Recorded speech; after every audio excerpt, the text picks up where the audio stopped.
All right, let's jump right in. We're going to talk about a practical toolkit for your brain. Think of it as a set of powerful, science-backed techniques to help you feel more in control. So here's what we've got on tap.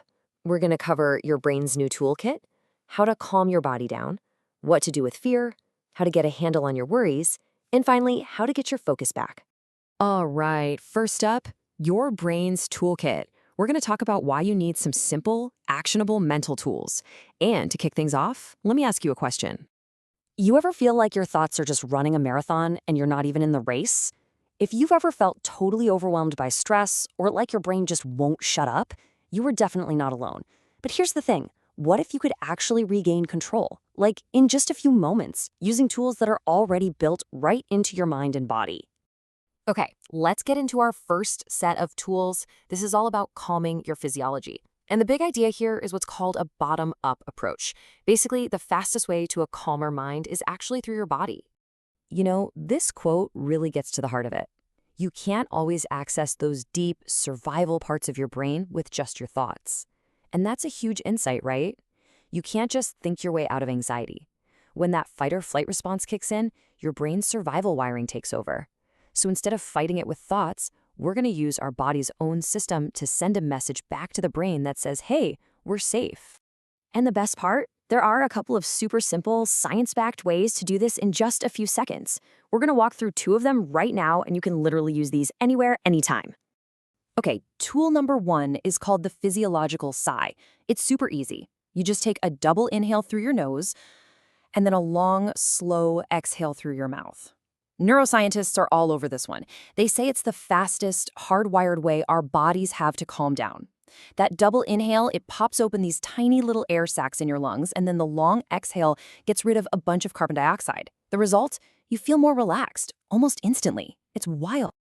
All right, next up, we have the 5-4-3-2-1 grounding method. This one is a game changer when your mind is racing. You just go through your senses. Name 5 things you can see, 4 things you can feel, 3 things you can hear, 2 things you can smell, and finally, 1 emotion you're feeling.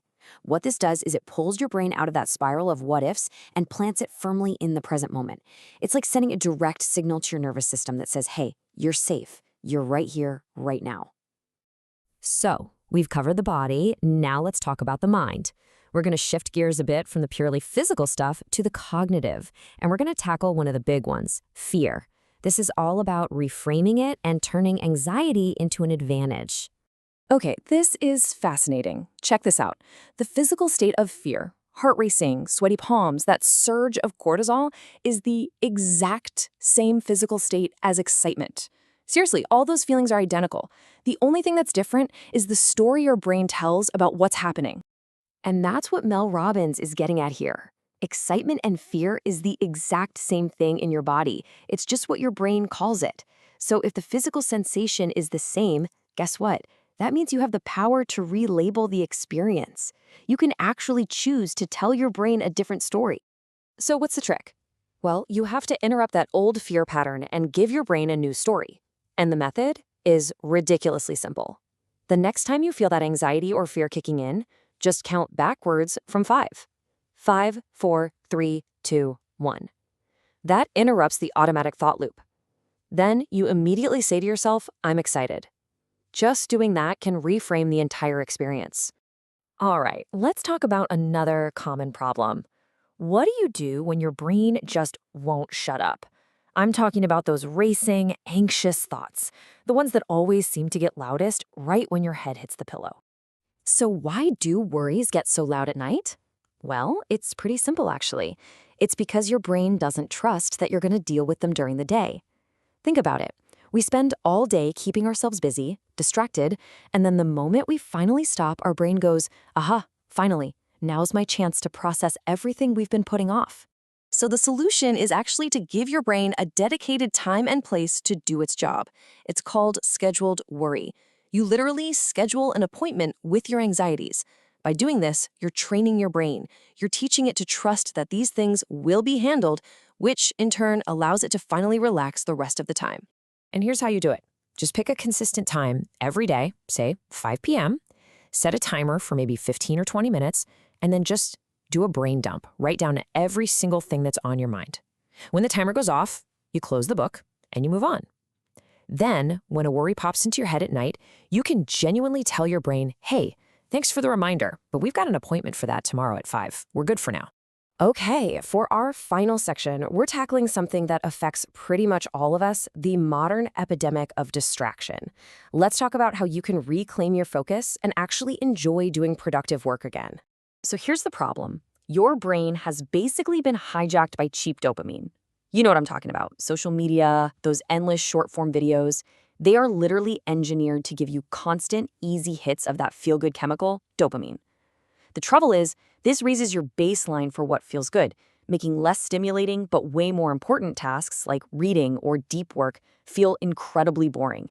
So this whole idea of a dopamine baseline is just the level of stimulation your brain needs to feel engaged. When that baseline gets too high, simple, productive tasks just feel unrewarding. So the goal is to reset it, to bring that baseline back down so your brain can once again find satisfaction in things that actually require some effort. And you can do this with something called a 15-minute dopamine detox. It's so simple.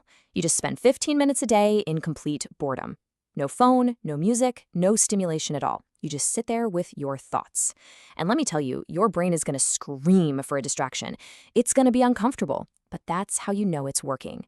Just 15 minutes a day can gradually lower that sensitivity and make normal, productive activities feel good again.